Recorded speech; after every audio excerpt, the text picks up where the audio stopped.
Okay. Oh, what am I doing? Okay.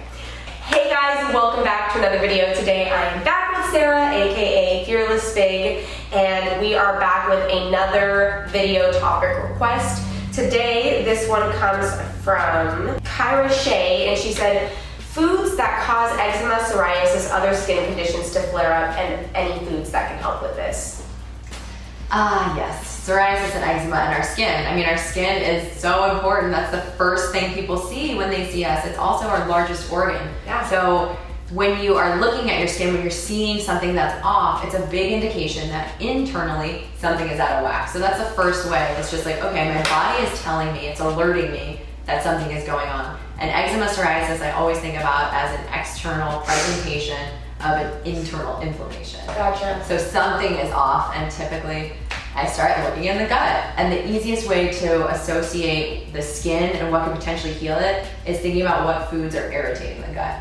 And I mean, in LA, this is kind of like gluten and dairy elimination. Right. It's kind of like people roll their eyes. But when you're having an active flare, when you're inflamed in your body, taking out things that are potentially inflammatory, like gluten and dairy and sugar, are a really great way to start just baseline managing symptoms. Okay. So if you haven't tried that elimination technique, that's usually 9 times out of 10 where I start with my clients is just, let's get those foods out, because there's so many other compounds in there. Like when we think about glyphosates, even like the way our food is grown and the pesticides that are on there, even things that are organic can sometimes get contaminated, and we can be reactive to there's so many different food sensitivities and food reactions that sometimes I look at it and I'm like, why did I get into this field? I get so complicated. Like, you can react to sulfur, you can react to herbs, there's so many things that you can react to.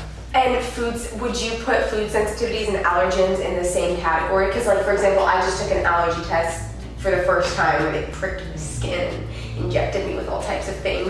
Is that the same, like if I came and did the test with you, would it be the same thing, like a prick test? No, so allergies, it's a really good point, so I'm glad you brought it up. Allergies and food sensitivities are different. Okay. Allergies are what your immune system is actively responding to in a very negative way, and it's very serious. Okay. And that's measured by something called IgE. So an IgE true food allergen is something that we just usually can't overcome. Gotcha. But a food sensitivity is something that's causing some mild irritation, or it's causing your body to react. Okay. So sometimes I see people with massive amounts of food sensitivities, no food allergies, and they're having things like allergies, eczema, psoriasis, digestive issues, and we do the food sensitivity test. So that looks at IgG and IgA, which are just immune modulators essentially.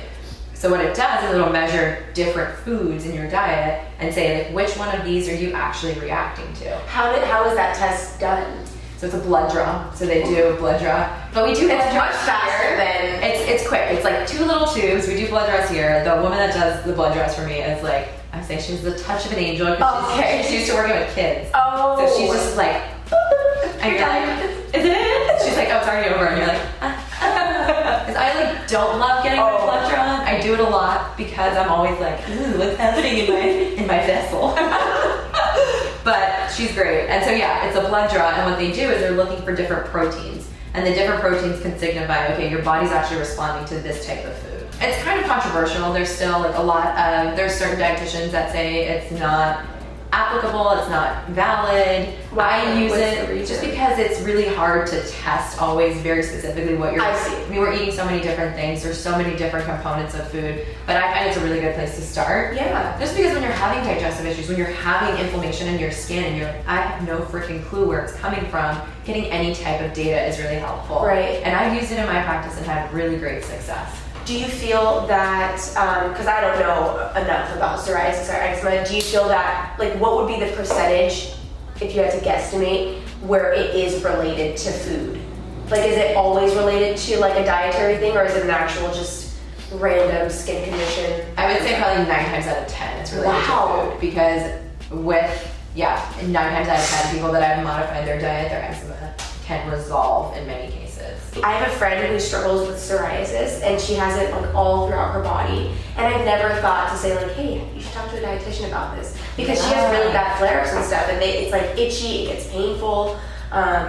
So for her, it could very likely be something that she's eating. 100. I would always start with food, and then sometimes there's actual nutrient imbalances that can contribute to it. So a lot of times, like a fish oil supplement can really help because it's soothing, it's anti-inflammatory, it's bringing down that redness, it's giving hydration. Because if you think about our skin barrier, our skin is made up of healthy fats, which are around our cells. There's ceramides in there. There's all of these things that are keeping the barrier intact. So if your barrier starts to break down, then I start to think about, okay, well, what can we bring in to enhance barrier? And that's things like I said, fish oil, collagen, ceramides can help as well, vitamin A, zinc. Those are important parts of healing the skin, healing the body. Right. Would you say that with the clients you work with, have there been any specific foods that you found that people are more sensitive to, or is it just like worms? Gluten, dairy, and sugar. Oh, yeah, you did say that. Pretty frequently, but also eggs is another big one. Okay. I don't usually like to eliminate eggs straight off the bat, but that one comes up a pretty significant amount of the time, and then soy. Really? And so after the elimination, how long before the symptoms start to kind of clear up?